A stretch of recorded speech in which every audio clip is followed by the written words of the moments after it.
Welcome to the EDH Academy podcast, your source for all things regarding the Commander format. From deck strategies and how to counteract them, upcoming sets and what the new inflow of cards and legendary creatures are going to mean for the format, as well as techniques and strategies off the table, such as how to deal with particular situations in your local game store or your pod, or how to deal with the format from a financial aspect. My name is Jay, and I thank you for joining me in our exploration of Magic the Gathering's most popular casual format.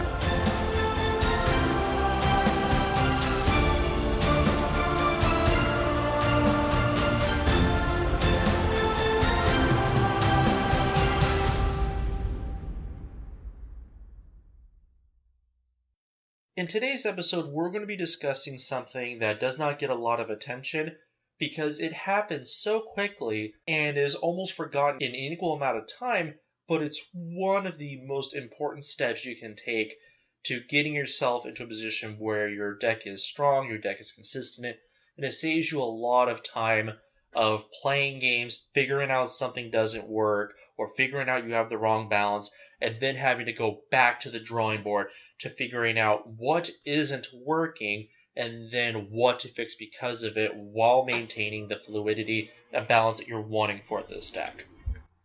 So what we're actually going to be talking about today is building your first draft of your deck.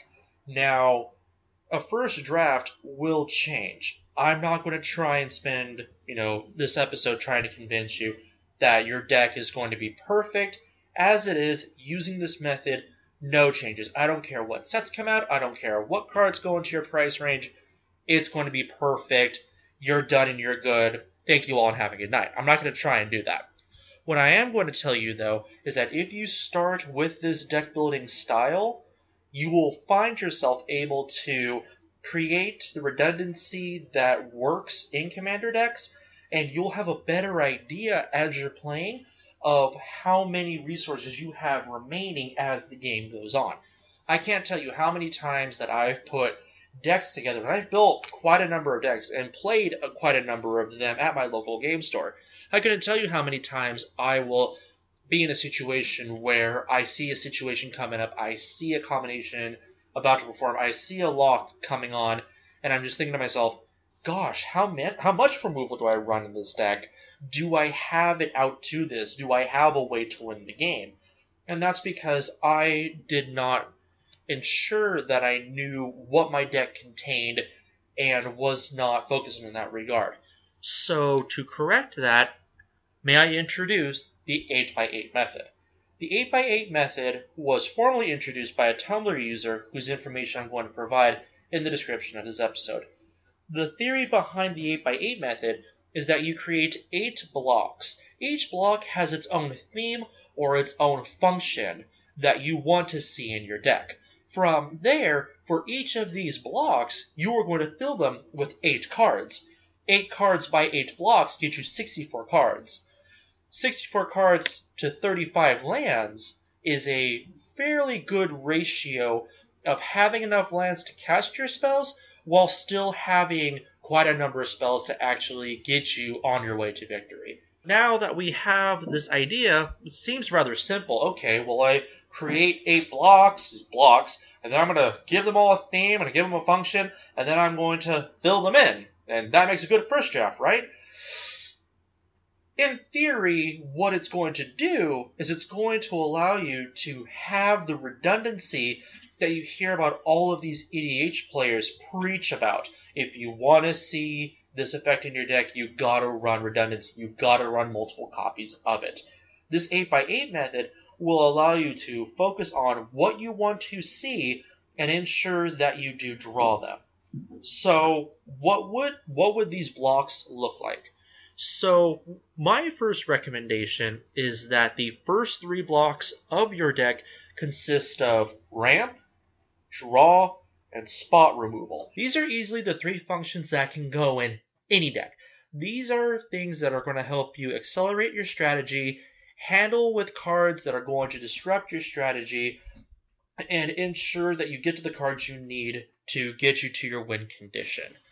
So with those 3 blocks out of the way, I would recommend that you dedicate an additional 2 to 3 blocks dealing with your main strategy. By committing at least 2 blocks, 3 blocks depending on your space, dedicating this much space to your primary strategy will help you make sure that you have enough resources to perform that strategy. Sometimes we end up in a situation where we want to do something, we want to execute a particular strategy, but we end up running so many cards to quote-unquote help us get there, but then we don't run enough cards to actually do it. So we end up with a lot of good cards that do good things, but then our strategy is super weak because we only ran a few of the key pieces. So this is along the lines of the redundancy that I had talked about earlier in the episode. But instead of redundancy, it's more of a concentration. We're ensuring that our strategy is well supported with a lot of tools and resources to be able to actually work. The last 2 slots are slots that are open to fill in that may not have 8 copies of a card to fill into a particular slot, maybe because there aren't enough copies of that function. For example, in blue doesn't have a lot of destroy all creatures or destroy all artifacts and enchantments. So if you could find maybe at least 4 mass removal spells or effects, that would be a good place to start. And then fill in the rest with unique one-off effects that you like to see in your deck. This does not give you permission to simply run cards that you like. I know EDH is a casual format. I know it's all about having fun.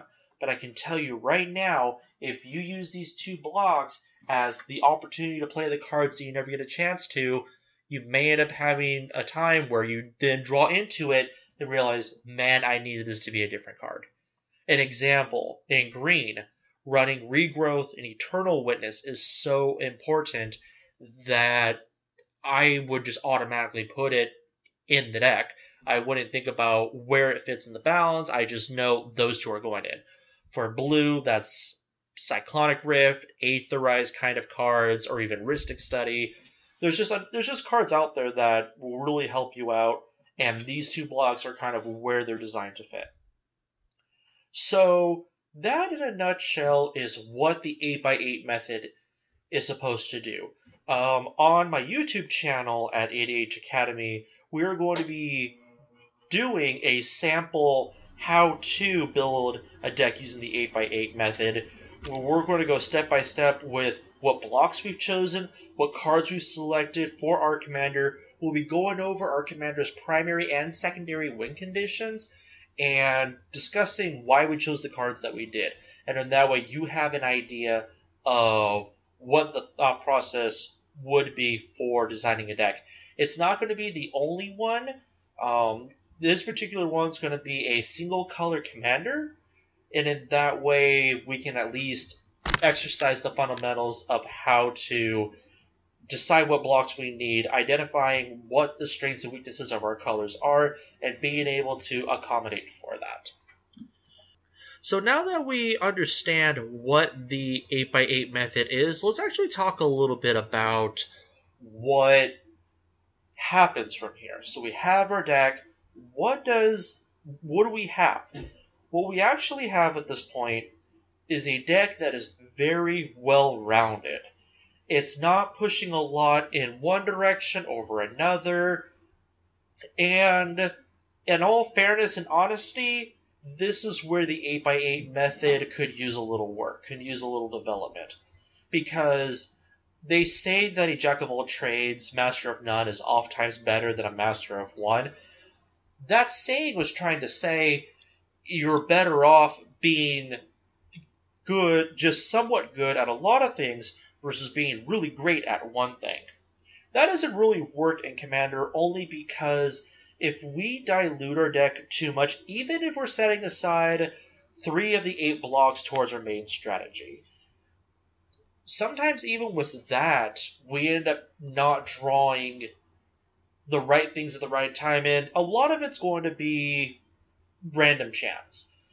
It's just, when I take a look at this deck building method and do a little bit of testing on my own, I feel like it ends up just being very homogenized or very not balanced per se, not balanced like, oh, well, I'm drawing, this much of this effect, this much of that effect.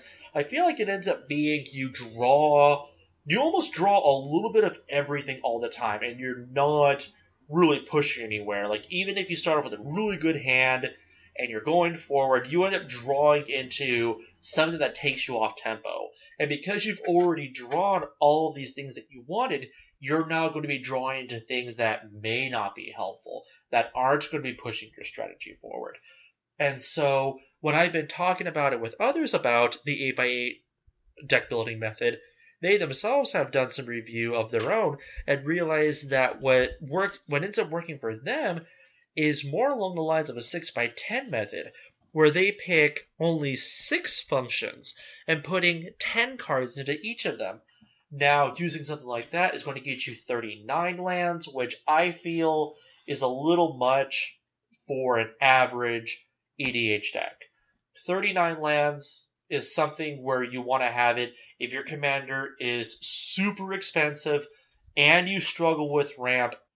That makes more sense to be running 39 lands, because to compensate the fact that you can't play more than 1 land per turn and your commander is expensive, you're going to want to run more lands so that your commander is playable on time. So to kind of meet the two ideas in the middle, what I would recommend that you do is take half of those blocks that you have available and cut them in half. So you should have 4 blocks with 12 slots available to you, and then another 4 blocks with only 4 cards available to you. What this will allow you to do is put more emphasis into the aspects of your deck that's going to help you win the game, while still being able to run effective quantities of other things that you want in the deck. The reason why this is a little bit more, I feel, is a little bit more effective than the original 8x8 method is because there are some colors out there that don't have as many of a certain effect as others. And because of that, they are going to want to do different things than other colors do. So instead of forcing your deck to find these very strenuous and very difficult avenues to, make up the difference, having 4 categories of 12 and 4 categories of 4 is going to make that process a little bit easier. Depending on when you're hearing this, I'm actually going to be making a video to be putting on the YouTube channel where I actually go through and build a deck using the 8x8 method, discussing my commander, what colors we're in, what strategy this commander is going to want to use. We're going to be discussing the main strategy and the backup win condition, so that in the event that we end up stuck, we're not totally behind in the game. So be looking out for that. I'm hoping to do more than one, because this first one is going to be a monocolored commander, so that way we can simply get down the basics of what the method is and what it wants to do. And then from there, we can go on to multicolored commanders, because once we start going into multicolor, that's where we're going to be wanting to discuss not only what we're going to be running, but also about color fixing and making sure that we have enough color mana to be able to do what we want to do. And that is going to do it for episode 6 of the EDH Academy podcast.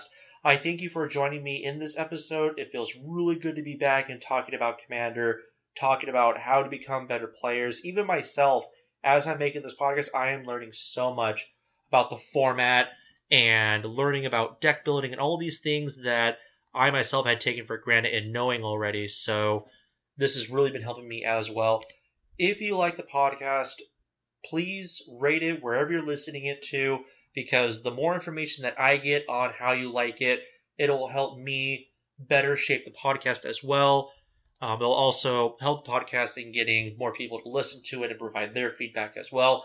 If you're on YouTube, please rate, comment, and subscribe. Be sure to hit the bell icon, because that's going to help me as well.